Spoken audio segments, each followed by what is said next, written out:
Now, we all know that in F1, some teams are quick and some teams are slow. Some have money, some are poorer, some have better facilities, the list goes on. Basically, every team on the grid doesn't quite have an equal playing field, and thus there's always, fast cars and slow cars. However, there is one area where these factors don't actually matter, where every team on the grid has an even playing field, and that is with deliveries. Now, contrary to the belief of boy racers with their first car on 20 quid eBay coilovers, paint and stickers don't make your car go faster. However, in F1, it's still quite a big deal, with the livery being the centre of the team's brand, identity and appeal for that year. And I mean, at the very least, if your car is god-awful, at least you can make it look nice. So today, I thought I'd take a look back at some teams who really took that last statement to heart, as I ranked the top 7 best-looking slow cars in F1 history. Well, recent history. I mean, I was born in 2000, anything much further before that is a bit too old for me. And by slow, I mean they finish in like the bottom half or bottom third of the championship that year. Okay, I make the rules, so don't argue with me.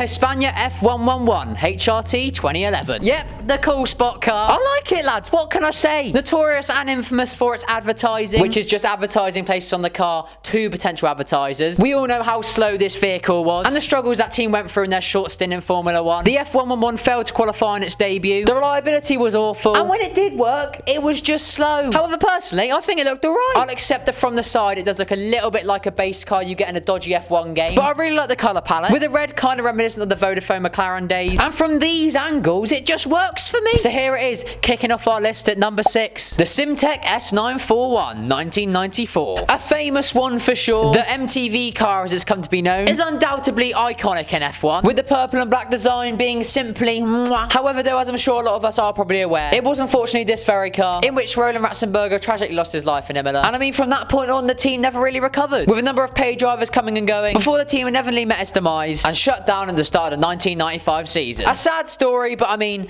at least the car looked nice. Sorry if that comes off insensitive, it wasn't meant to. The Ferrari SF1000 2020. Now, yes, I know this car did get 3 podiums last year, but I'm sure we can all agree it was not a good vehicle, only managing 6th from the constructors after what was a diabolical year for the prancing horses. Although the car at least did look very sexy, if you ignore the chode nose, with the red and the black coming together to create a sexy and elegant yet exciting design, which doesn't really seem fitting considering the fact it drove like a tractor. Coming in at number 4 now is the Force India VJM 06 from 2013. Now, I'm not gonna lie, I've always had a bit of a soft spot for Force India, and calling this car slow might be a bit of an exaggeration since it did come 6th out of 11 teams, but shh, okay, it's my video.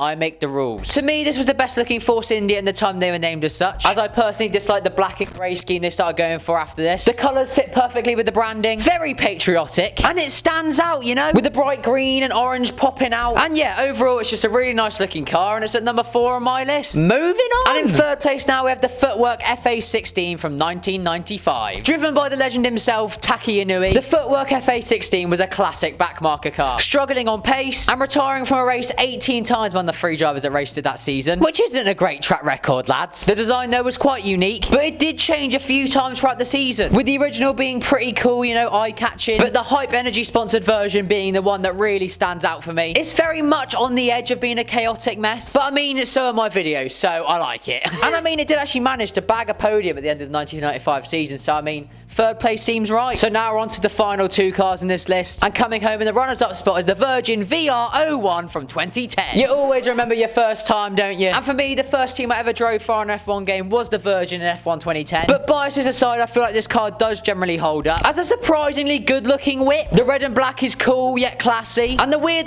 flowery, wavy design that looks like it should be on a Wetherspoon's plate actually works quite well. Unfortunately, though, as is the case of every car on this list, it didn't drive as good as it looked, scoring 0 points in the 2010 season with a best finish of 14th place. No wonder they were called Virgin. No girl's gonna be interested with pace like that. And so, boys and girls, finally at number 1 on my list, as the best looking slow car in F1 history, is the Williams F143 from 2020 testing. We all know this was coming. The glorious, insanely peng livery that the Williams team were planning on running last season before their title sponsor Rocket pulled the plug and they were forced to change it. It's got to be up there with one of the best looking cars that never got to race, and you could argue that it technically doesn't count for this list since it never actually took part in a Formula 1 race, but as I said, it's my video. I make the rules. Shut your mouth. But yeah, the 2020 car itself, with 0 points scored, there is no debate that it was dreadful. But yeah, design-wise, goated. So yeah, boys and girls, there you have it. The, in my opinion, top 7 best looking slow cars from F1 history. Did I miss any bangers that you would have included? Yes, I most definitely have. Like I said, my knowledge of F1 before 2000 is very sparse. But let me know in the comment section down below which cars you would have included on this list, and or just argue about my picks, because I'm ready to fight to the death. But until next time, guys, I've been Aiden.